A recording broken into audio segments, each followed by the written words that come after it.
Hello student, welcome back to my channel. कैसे हैं आप सभी लोग? आप लोग के एमआरएस अकाउंटेंट के टियर 2 के प्रैक्टिस सेट चल रहे थे, जिसमें कि हम लोग जो ऑब्जेक्टिव क्वेश्चंस 40 ऑब्जेक्टिव क्वेश्चंस पूछे जाने हैं, वो मैं आप लोग के लिए सॉल्व करवा रही थी, जिससे कि इंपॉर्टेंट क्वेश्चंस क्या हैं वो आप देख सकें और आपको एक आइडिया लग सके कि कैसे क्वेश्चंस आएंगे। हाँ, इसमें प्रैक्टिस के लिए कौन सी बुक इम्पोर्टेंट है, तो यूथ कंपटीशन टाइम की ये बुक मैंने आप लोग को सजेस्ट करी थी। वीडियो आप लोगों ने देख ली होगी, नहीं देखी तो ज़रूर से देख लीजिए। उसमें आपको ऑब्जेक्टिव और डिस्क्रिप्टिव दोनों ही क्वेश्चंस मिल जाएंगे, तो जिससे कि आप आसानी से उसमें पढ़ सकते हैं और आपको एक आइडिया लग सकता है कि ऑब्जेक्टिव क्वेश्चंस किस तरह से आपको लिखने हैं। तो अगर आप लोग कहिए तो आप लोग ये सॉल्व भी मैं करवा दूंगी, तो आप लोग ये ईजी रहेगा कि आपको परचेज नहीं करनी पड़ेगी और एक्सप्लेनेशन अच्छे से मिलता है, तो आपको चीज़ें समझ में आ जाती हैं। तो आपको कमेंट कर दीजिएगा कि अगर आप लोग चाहते हैं तो मैं उसको सॉल्व भी करवा दूँगी। इसके अलावा हमारे प्रैक्टिस सेट अलग से चल रहे हैं, जिनको कि हम लोग सॉल्व कर रहे हैं। आज के वीडियो में भी ऐसे ही कुछ बहुत इंपॉर्टेंट क्वेश्चंस रहने वाले हैं, जो आपके एग्ज़ाम में जो अलग-अलग अकाउंटेंट के हुए हैं, जैसे कि यूपी में अकाउंटेंट का ट्रिपल एससी से जो हुआ था, या जो आप लोग का बिहार का अकाउंटेंट का हुआ था, ऑडिटर का हुआ था, उन सब में पूछे गए क्वेश्चंस हैं। तो आइए शुरू करते हैं और यहाँ पर हम फर्स्ट क्वेश्चन लेते हैं, लेकिन वीडियोज़ आपको रेगुलर मिलती रहें इसके लिए चैनल को सब्सक्राइब ज़रूर से कर लीजिएगा और वीडियो को हाइप प्लीज़ आप लोग कर दिया करिए और जिन भी ग्रुप्स में आप लोग ऐड हैं वहाँ पर शेयर कर दिया करिए। फर्स्ट क्वेश्चन लेते हैं। जहाँ अंशों को ज़ब्त किया गया हो वहाँ पूंजी खाता डेबिट किया जाता है। Where shares are forfeited capital account is debited by. अब ये क्वेश्चन कहाँ से लिया गया है? जो आप लोग के कंपनी अकाउंट्स होते हैं उसमें ही आप ये बहुत इंपॉर्टेंट पॉइंट है, शेयर से रिलेटेड होता है, जिससे कि क्वेश्चन पूछे जाते हैं, प्रीवियस ईयर में भी आपके पूछे गए हैं। तो इसमें ये कह रहा है कि जब अंशों को ज़ब्त किया जाता है, अंशों का फॉरफीचर कब होता है? जब शेयर्स, जैसे कि कोई भी शेयर होता है, आपको पता ही होगा कि अगर उसकी 100 रुपीज़ की वैल्यू है, तो 100 रुपीज़ उससे एक साथ नहीं लिए जाते। जब एप्लीकेशन, यानी कि जब एप्लीकेशन के लिए आमंत्रित किया जाता है, तो उस टाइम पर 20 रुपीज़ ले लिए गए और उसके बाद अलॉट किया गया। जब उनको अलॉट किया गया तो 30 रुपीज़ ले लिए गए। फिर यहाँ पर 50 रुपीज़ तो मिल गए कंपनी को। उसके बाद जब कंपनी को आवश्यकता होती है, नीड होती है, तो कंपनी क्या करती है, कॉल करती है। तो अब वो एक कॉल में भी पूरे 50 ले सकती है, या फिर वो क्या करेगी, फर्स्ट कॉल करती है। फर्स्ट कॉल करती है, इसे कि हिंदी में याचना कहा जाता है, माँग कहा जाता है। तो इसमें उसने 30 रुपीज़ जो थे वो लिए जब कंपनी को नीड हुई। अब यहाँ पर कितने उसने पेड कर दिए, यहाँ पर उसने पेड कर दिए 80 रुपीज़। अब यहाँ पर सेकंड एंड फाइनल कॉल जो करती है, उसमें बाकी के जो 20 रुपीज़ रिमेनिंग है वो ले लिए जाते हैं। तो इस तरह से कंपनी के जो शेयर्स होते हैं वो इश्यू किए जाते हैं, इश्यू ऑफ शेयर्स इस तरह से रहेंगे। अब यहाँ पर कहाँ पर आती है बात ज़ब्त करने की या फॉरफीचर करने की। तो जैसे फर्स्ट कॉल करी गई 30 रुपीज़ की और कोई व्यक्ति है, उसने वो 30 रुपीज़ जो थे वो नहीं दिए। तो पहले तो कंपनी उसको नोटिस भेजेगी। कंपनी के नोटिस भेजने पर अगर वो उनको दे देता है, तो कोई बात नहीं, अगर नहीं देता है तो उसके बाद कंपनी क्या करती है, उसको ज़ब्त कर लेती है अपने अंशों को, या फिर फॉरफीचर कर लेती है अपने अंशों का। तो वही जो होता है, या उससे वापस लेना या आगे उसकी कोई कार्रवाई ना करना, वो क्या कहलाता है, फॉरफीचर कहलाता है। अब यहाँ पर क्वेश्चन पे आते हैं कि जब हमने अंशों को ज़ब्त किया हो, वहाँ पूंजी खाता डेबिट किया जाता है।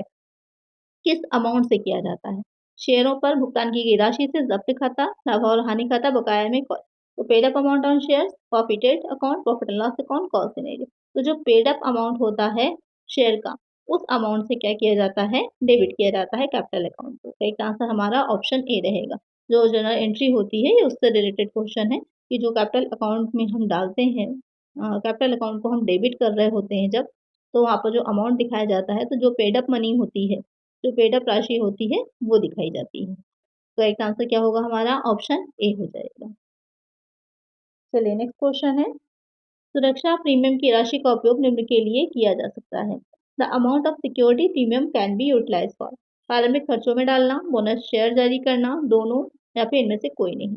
तो सुरक्षा प्रीमियम प्रीमियम सिक्योरिटी प्रीमियम क्या होता है? तो अभी मैंने आप लोग को 100 रुपीज़ के बारे में बता दिया। जो शेयर था 100 का, वो आपने पूरा पढ़ लिया कि किस तरह से होता है। कभी कभी क्या होता है कि उस शेयर को 100 पे ना जारी करके उसे 90 रुपए पर दे दिया जाता है, तो क्या हुआ, 10 रुपए कम पर दिया गया। और अगर उसी शेयर को 100 बना करके 110 पे दे दिया, तो यहाँ पर भी 10 रुपीज़ ज़्यादा जो है हुए। तो जो ये जो कम पर दिया गया 90 रुपए पर, तो ये क्या कहलाता है, ये डिस्काउंट कहलाता है। और ये जो बढ़ा कर के दिया गया, इसे क्या कहते हैं, ये प्रीमियम कहलाता है, यानी कि सिक्योरिटी प्रीमियम। तो दोनों को ही ध्यान में रखना है आपको। यहाँ पर यही कह रहा है कि जो सिक्योरिटी प्रीमियम की राशि, यानी कि जो 10 रुपए हैं, इन 10 रुपए को आप किस चीज़ के लिए यूज़ कर सकते हैं, यूटिलाइज़ कर सकते हैं। और ये सिक्योरिटी प्रीमियम कहाँ दिखाया जाता है, जो बैलेंस शीट हम बनाते हैं, जो बैलेंस शीट हम बनाते हैं, उसमें शेयर जो हमारे हैं उन्हीं में जोड़ करके ऐड करके सिक्योरिटी प्रीमियम दिखाया जाता है। अब यहाँ पर बात आती है कि इसको हम कैसे यूटिलाइज़ कर सकते हैं। प्रारंभिक खर्चे में या जो हमारे प्रिलिमिनरी एक्सपेंसेस होते हैं या फिर हम उससे बोनस शेयर तो दोनों ही काम किए जा सकते हैं। आप बोनस शेयर भी इश्यू कर सकते हैं, आप प्रिलिमिनरी एक्सपेंसेस को रिटर्न ऑफ भी कर सकते हैं। ये एक तरह का क्या होता है, ये आपका कैपिटल इनकम होती है, कैपिटल रिसिप्ट होती है, तो कैपिटल से रिलेटेड ही जो आपके एक्सपेंसेस होंगे, आप उसमें ही यूटिलाइज़ कर सकते हैं। सिंपल सा आपको याद रखना है, तो आप इतना याद रख सकते हैं। एक आंसर हमारा ऑप्शन सी है। नेक्स्ट क्वेश्चन है, एक कंपनी जिसके सदस्यों का दायित्व असीमित है, a company in which the liability of its members is unlimited is a यहाँ पर कह रहा है कि जो असीमित एक इस तरह की कंपनी जिसके जो सदस्य हैं उनका दायित्व क्या है, अनलिमिटेड है, असीमित है, उसे हम क्या कहेंगे? Company limited by shares, company limited by guarantee, unlimited liability company, इनमें से कोई नहीं। तो यहाँ पर सीधे-सीधे अनलिमिटेड हो जाएगा, बहुत आसान सा क्वेश्चन है। तो यहाँ पर करेक्ट आंसर क्या हो जाएगा? ऑप्शन सी होगा। ऐसे जो सदस्य होते हैं, उनका दायित्व जो होता है, लायबिलिटी जो होती है, वो लिमिटेड होती है कंपनी के लिए। अब वो जितने शेयर जैसे कि जो 100 पीस का शेयर था, तो 100 पीस तक ही क्या होती है? सीमित होती है। जब आप पार्टनरशिप पढ़ेंगे, तो पार्टनरशिप में ये रहता है कि कुछ लिमिटेड होती है और पार्टनरशिप मैंने आप लोग को पढ़ाया भी हुआ है। क्लासेस की वीडियो में आपको उसकी वीडियो मिल जाएगी, तो वहाँ पर मैंने आपको बताया भी है उसके बारे में। जो लिमिटेड लायबिलिटी होती है, वहाँ पर ये होता है कि सीमित होता है। अगर पार्टनरशिप वाली जो है, लेकिन कंपनी में आप नॉर्मली जो होता है वो गारंटी द्वारा या फिर शेयरों द्वारा सीमित होता है। लेकिन अगर असीमित है इन केस तो वहाँ पर अनलिमिटेड लायबिलिटी कंपनी हो जाएगी। चलिए नेक्स्ट है, शेयर धारक है, shareholders are the company के मालिक होते हैं, लेनदार हैं, ग्राहक हैं, इनमें से कोई। बहुत ही ईज़ी सा क्वेश्चन है लेकिन उतना ही इम्पोर्टेंट है, हर एग्ज़ाम में से पूछा ज़रूर जाता है। तो जो शेयर होल्डर्स होते हैं वो क्या होते हैं? कंपनी के स्वामी कहलाते हैं, ओनर ऑफ द कंपनी कहलाते हैं। एक आंसर क्या होगा? ऑप्शन ए हो जाएगा। नेक्स्ट क्वेश्चन है, शेयरों के निर्गमन पर छूट निम्नलिखित पर दिखाई जानी चाहिए। Discount on issue of share should be shown on the liability side of the balance sheet, asset side of the balance sheet, debit side of the profit and loss account, debit side of the profit and loss appropriation account.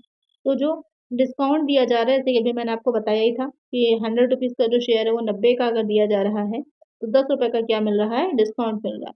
तो ये 10 रुपये जो होते हैं, ये जो छूट है ये हम कहाँ पर दिखाएँगे?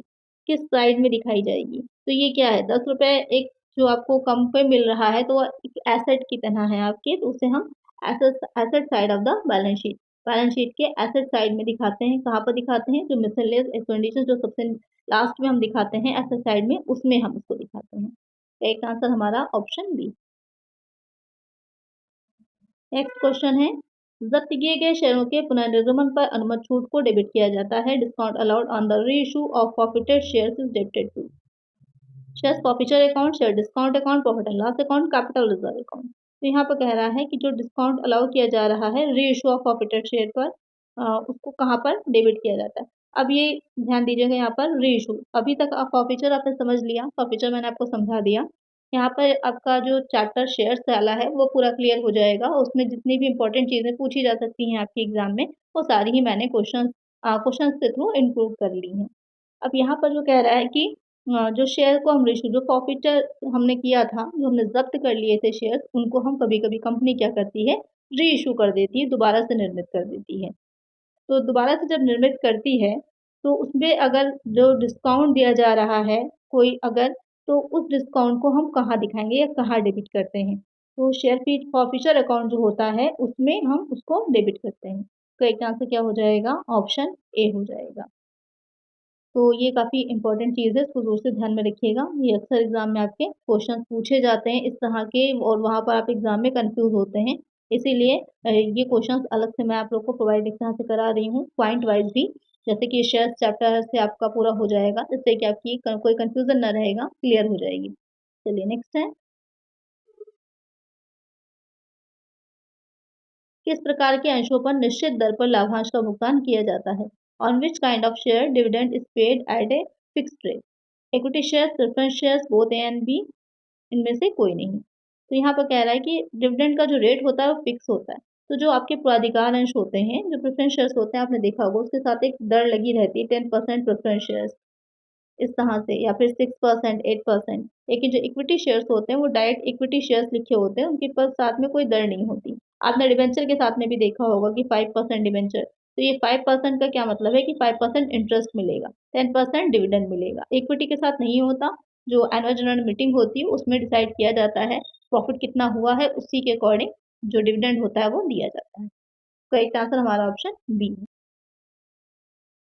नेक्स्ट क्वेश्चन है, सिर्फ स्टॉक कंपनी का पंजीकरण है, the registration of joint stock company compulsory, voluntary, unnecessary. तो बहुत आसान सा क्वेश्चन है लेकिन बहुत पूछा जाने वाला है, अनिवार्य होता है। जो ज्वाइंट स्टॉक कंपनीज होती हैं वो कंपल्सरी रजिस्टर्ड होती हैं। और रजिस्ट्रेशन की बात कही किसमें गई है, जो आप लोग का कंपनी अधिनियम 1956 था, लेकिन अब अमेंडमेंट होकर जो अब चल रहा है वो आप लोग का कंपनीज एक्ट 2013 चल रहा है। 2013 जो है उसमें जो अमेंडमेंट हुआ उसके अकॉर्डिंग क्या है, रजिस्टर्ड कराना अनिवार्य है, कंपल्सरी पहले भी था, अब जो चल रहा है वो आपका 2013 चल रहा है।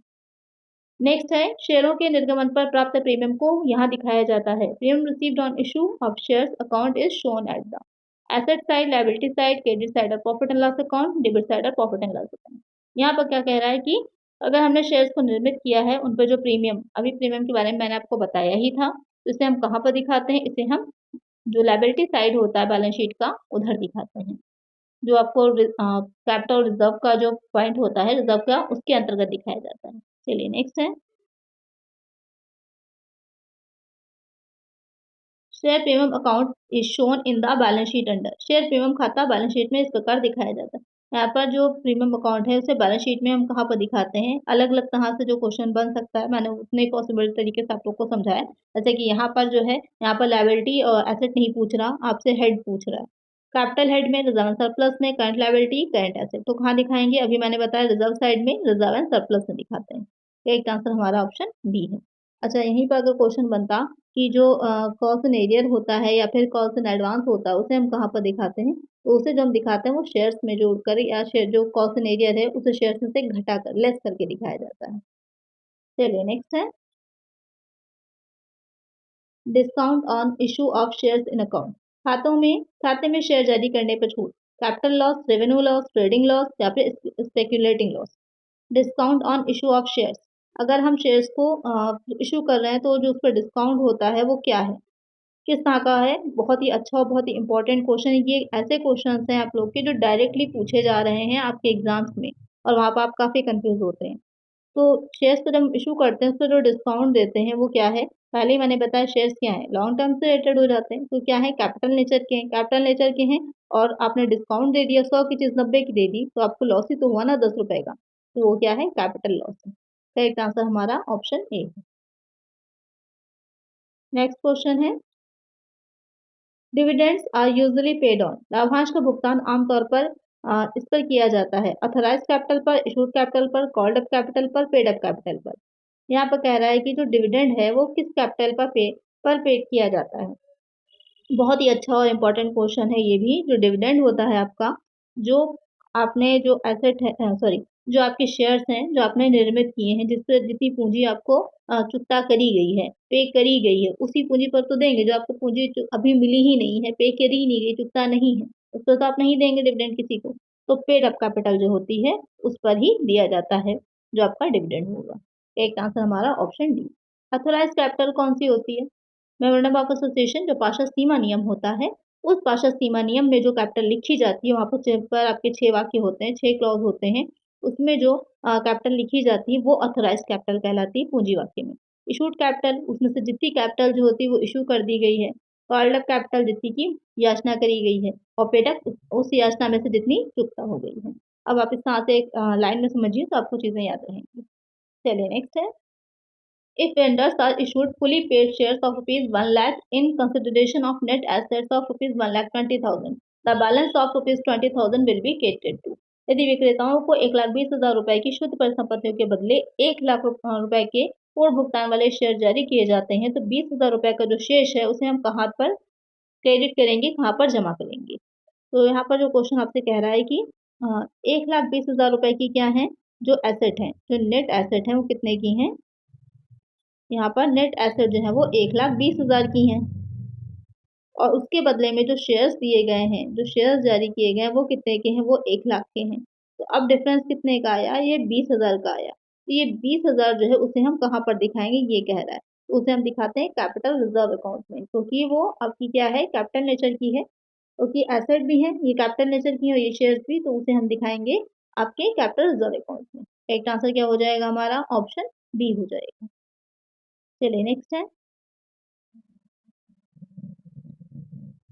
when shares are issued to promoters which account should be debited। जब promoters को शेयर जारी किए जाते हैं तो किस खाते को हम डेबिट करते हैं, share capital, asset, promoters, goodwill account. अब यहाँ पर पहले ये समझिए कि प्रोमोटर कौन होता है। कंपनी लॉ में, क्योंकि कंपनी लॉ से भी आपके क्वेश्चंस बनेंगे, तो प्रोमोटर क्या होता है वो भी क्वेश्चन बनता है। एक कंपनी को बनाने का जो सबसे पहला आइडिया आता है कि कंपनी कैसे बनेगी, कौन सी कंपनी बनेगी, कैसे बनेगी, उसके पूरे लीगल जो जितनी भी फॉर्मेलिटीज होती हैं वो सारी कैसे की जाएंगी, एक कंपनी में इनमें जो शेयर्स हैं या फिर जो कंपनी की पूंजी है वो कहाँ से आएगी, उसका पूरा स्ट्रक्चर बनाना और एक कंपनी को रनिंग के उसमें लाना, उसका सम्मेलन भी होगा उसी में शामिल, उसको सम्मेलन कराना, उसके बाद एक रनिंग की पीरियड में लेकर के आने तक की जो काम होता है वो करने वाले लोग क्या कहलाते हैं, उसे प्रमोटर्स कहा जाता है। उसे क्या कहते हैं हम, आप प्रमोटर कहते हैं, प्रवर्तक, हिंदी में प्रवर्तक भी बोला जाता है, ये भी ध्यान में रख सकते हैं आप, प्रवर्तक कहते हैं उन्हें। अब इन प्रवर्तकों को, अब भाई काम कर रहे हैं तो इसके बदले में कुछ तो दिया जाएगा, कुछ इनका रेम्युनरेशन बनता है, तो इसके बदले में जो उनको दिया जाता है तो उसे हम किस अकाउंट में दिखाते हैं, तो वो गुडविल अकाउंट होता है। यहाँ पर ख्याति खाता होता है। अब यहाँ पर प्रमोटर शब्द दे रखा है, आप कंफ्यूज होकर डायरेक्ट ये लगा देंगे तो गलत हो जाएगा। तो जो ख्याति खाता होता है, गुडविल अकाउंट होता है, वहां पर हम डेबिट करते हैं। तो करेक्ट आंसर क्या हो जाएगा, ऑप्शन डी हो जाएगा। बहुत ही अच्छा क्वेश्चन है, इसको भी जोर से ध्यान में रखिएगा। चलिए नेक्स्ट है, securities premium account can not be use for the purpose of. प्रतिभूति प्रीमियम खाते का उपयोग निम्नलिखित उद्देश्यों के लिए नहीं किया जा सकता। सिक्योरिटी प्रीमियम से एक क्वेश्चन जरूर आएगा, आप लोग लिख कर रखिए इस बात को और उसको बहुत अच्छे से सिक्योरिटी प्रीमियम को क्लियर कर लीजिएगा, क्योंकि इससे क्वेश्चन आपके बनते हैं। अब security premium account can be use, अब किस लिए यूज किया जा सकता है, और एक क्वेश्चन और बनता है, जो सिक्योरिटी प्रीमियम है आपका और जो डिस्काउंट होता है, प्रीमियम और डिस्काउंट, ये दोनों की क्या है, सेक्शंस कौन कौन सी हैं, ये क्वेश्चन भी आपका जरूर पूछा जाता है कि डिस्काउंट किस सेक्शन में आता है और प्रीमियम किस सेक्शन में आता है। तो जल्दी से कमेंट करके बताइए इन दोनों के बारे में कि इन दोनों में से कौन सा जो है प्रीमियम की कौन सी सेक्शन लगती है और डिस्काउंट की कौन सी लगती है। जो नेक्स्ट वीडियो आएगी वहाँ पर मैं आप लोग को जिन बच्चों का करेक्ट आंसर होगा उनके नाम ज़रूर से मेंशन करूँगी, और अगर आप लोग गलत बताते हैं तो उससे आप बारे में भी मैं आप लोग को अच्छे से बताऊँगी, क्योंकि बहुत ही इंपॉर्टेंट क्वेश्चन है, ये भी आपका एग्जाम में पूछा जा सकता है। अब यहाँ पर आते हैं, जो आपकी क्वेश्चन है, securities premium account can not be use for purpose of, ये किस लिए हम उसका यूज नहीं कर सकते। आपने दो चीजों में अभी मैंने क्वेश्चन में इंक्लूड किया है, देखा कि कौन सी चीज में हम जो बोनस अंश जो है उनको निर्मित कर सकते हैं, उनको इशू कर सकते हैं, और साथ ही क्या है, जो हमारा रिटर्न ऑफ करने का था प्रीलिमिनरी एक्सपेंसेस, उसको भी हम कर सकते हैं। क्या नहीं कर सकते, ये क्वेश्चन है। तो issue of fully paid up bonus share ये तो कर ही सकते हैं, अभी मैंने बता ही दिया आपको। प्रीलिमिनरी एक्सपेंसेस को भी हम रिटर्न ऑफ कर सकते हैं, करेक्ट है। कमीशन और discount on issue of shares, ये भी आपके कैपिटल नेचर के हैं, तो ये भी हम कर सकते हैं। लॉसेस ऑफ द कंपनी, कौन से लॉसेस हैं ये नहीं बताया गया है, और अगर आपके रेवेन्यू नेचर की लॉसेस होते हैं तो उसको हम जो आपकी कैपिटल नेचर की जो इनकम है उससे रिटर्न ऑफ नहीं करते। तो यहाँ पर क्या होगा, सिक्योरिटी प्रीमियम से हम जो कंपनी के लॉसेस हैं उनको हम घाटे को कंपनी के रिटर्न ऑफ नहीं कर सकते, अपलिखित नहीं कर सकते। करेक्ट आंसर क्या होगा हमारा, ऑप्शन डी। नेक्स्ट क्वेश्चन है, which one of the following is not an essential feature of A company. इनमें से कौन सी एक कंपनी की जरूरी विशेषता या खासियत जो कहें उसका एक फीचर नहीं है। तो इससे रिलेटेड एक क्वेश्चन आपका बनता है। तो यहाँ पर जो कह रहा है कि क्या कंपनी की विशेषता नहीं होती, इसको फीचर नहीं होता। परपेचुअल सक्सेशन है, अनलिमिटेड लायबिलिटी है, सेपरेट प्रॉपर्टी है, ट्रांसफरेबिलिटी ऑफ शेयर्स है।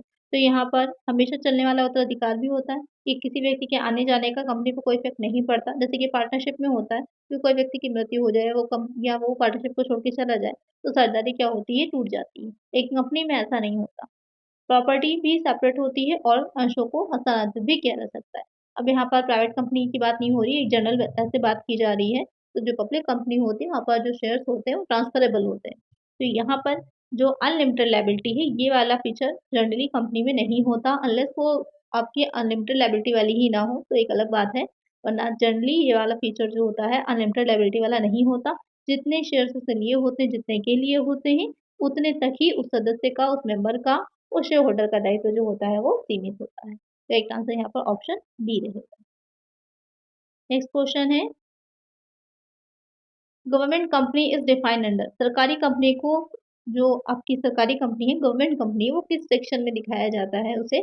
और ये सेक्शन वाले क्वेश्चंस पिछले टाइम से देखने को आ रहा है कि काफ़ी पूछे जा रहे हैं। तो सेक्शंस भी इंक्लूड करूँगी मैं, जिससे कि आपको सेक्शंस अच्छे से तैयार हो जाएँ।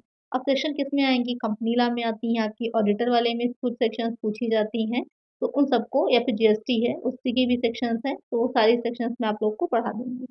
यहाँ पर जो कह रहा है सरकारी कंपनी जो है उसको किस सेक्शन में, 2 सबसेक्शन 44, 45, 46 या फिर 48, तो उसे हम 45 जो है सेक्शन जो 2 है उसकी उपधारा 45 है, उसमें डिफाइन किया गया है उसकी परिभाषा को कि सरकारी कंपनी कौन-सी होती है। करेक्ट आंसर ऑप्शन बी है। नेक्स्ट है यहाँ पर private company is defined under which section of the companies act. जो प्राइवेट कंपनी होती है उसी किस सेक्शन में दिखाते हैं? सेक्शन 2 68 है, 64, 69 या फिर 65, मेन सेक्शन 2 है और जो उसकी उपधाराएँ हैं वो दे रखी हैं। तो यहाँ पर जो सेक्शन 2 सबसेक्शन 68 है, उसमें प्राइवेट कंपनी के बारे में बताया हुआ है। क्या-क्या चीज़ें बताई गई हैं कि उसके जो मिनिमम जो सदस्य होते हैं वो 2 हैं और मैक्सिमम कितने हो जाते हैं? मैक्सिमम 200 रहते हैं। वो जनता को अपने अंश जो हैं, शेयर्स जो हैं, वो लेने के लिए आमंत्रित नहीं करती है। वो अपने शेयर्स को ट्रांसफरेबल नहीं होते हैं उसके शेयर्स। ये सारी जो फीचर्स होते हैं वो एक प्राइवेट कंपनी में होते हैं। चलिए नेक्स्ट है, the auditor of A government company is appointed by. सरकारी कंपनी का ऑडिटर किसके द्वारा अपॉइंट किया जाता है? ये क्वेश्चन भी बहुत पूछा जाता है। तो जो सरकारी कंपनी होती है वो अपने ऑडिटर को, जो उसका ऑडिटर होगा सेंट्रल गवर्नमेंट करेगी। Controller auditor general of India है, डायरेक्टर्स ऑफ द कंपनी है, share holder of the company है। तो एक कंपनी जो सरकारी है उसका जो ऑडिटर होता है उसे, जो कैट जिसे आप शॉर्ट में कहते हैं, हाँ, controller auditor general of India जो होता है वो नियुक्त करता है। एक आंसर कौन है? ऑप्शन बी हो जाएगा। नेक्स्ट क्वेश्चन है यहाँ पर, अब यहाँ पर है कि गवर्नमेंट कंपनी तो आपने काफ़ी पढ़ लिया, अब गवर्नमेंट कंपनी होती क्या है? Any company in which not less than 51% of the paid up share capital is held by the central government. यहाँ पर क्या कह रहा है कि वो कंपनी सरकारी कंपनी होगी जो कि जिसमें कि क्या होगा, कोई भी कंपनी जिसमें पेड अप शेयर कैपिटल का कम से कम 51% सेंट्रल गवर्नमेंट के पास हो, यानी कि उसकी जो पेड अप कैपिटल है उसका 51% जो है वो सेंट्रल गवर्नमेंट, केंद्र सरकार के पास हो। दूसरा कह रहा है कि any company in which not less than 51% of the paid up share capital is held by state government. यहाँ पर भी 51% है, लेकिन कौन होल्ड कर रहा है? स्टेट गवर्नमेंट कर रही है, जो आपकी राज्य वो है सरकार, वो कर रही है। फिर कह रहा है इसमें कि any company in which not less than 51% shares. अब ये कौन कर रहा है? Share capital by health. यहाँ पर दोनों हैं, सेंट्रल गवर्नमेंट भी है और स्टेट गवर्नमेंट भी है। तो यहाँ पर जो आपकी सरकारी कंपनी है, अगर उसकी हम बात करें तो दोनों ही आएँगे। यानी कि आपकी केंद्र सरकार भी ले सकती है 51% सिर्फ यहाँ पर, और जो राज्य सरकार है, स्टेट गवर्नमेंट है, वो भी 51% या फिर दोनों मिलकर भी ले सकते हैं। तो तीनों ही पॉइंट करेक्ट हैं, तो करेक्ट आंसर हमारा ऑप्शन डी हो जाएगा, ऑल ऑफ द अबव। तो सरकारी कंपनी के लिए होना बस क्या चाहिए, 51% से ज़्यादा जो शेयर्स हैं, 51% तक शेयर्स जो हैं वो गवर्नमेंट सेक्टर के पास होना चाहिए। अब वो सेंट्रल गवर्नमेंट भी ले सकती है, स्टेट भी ले सकती है या फिर दोनों मिलके ले सकती है। करेक्ट आंसर हमारा ऑप्शन डी हो जाएगा। तो आज की वीडियो में 20 क्वेश्चंस हमने जो शेयर्स से रिलेटेड जो कंपनी लॉ है उससे रिलेटेड सॉल्व किए जो इम्पोर्टेंट थे। इसमें और भी बहुत से टॉपिक्स हैं जो इम्पोर्टेंट हैं, उनके क्वेश्चंस आगे आते रहेंगे। बस आप लोग चैनल से जुड़े रहिएगा। बाकी अगर आपको प्रैक्टिस सेट करना लेना चाह रहे हैं तो आपको मैंने बुक बता दी है, सजेस्ट कर दी है, उसकी रिव्यू की वीडियो है, ऑलरेडी अपलोड है, देख लीजिएगा, अच्छी बुक है। आज की वीडियो में इतना ही, मिलते हैं नेक्स्ट वीडियो में। Thank you.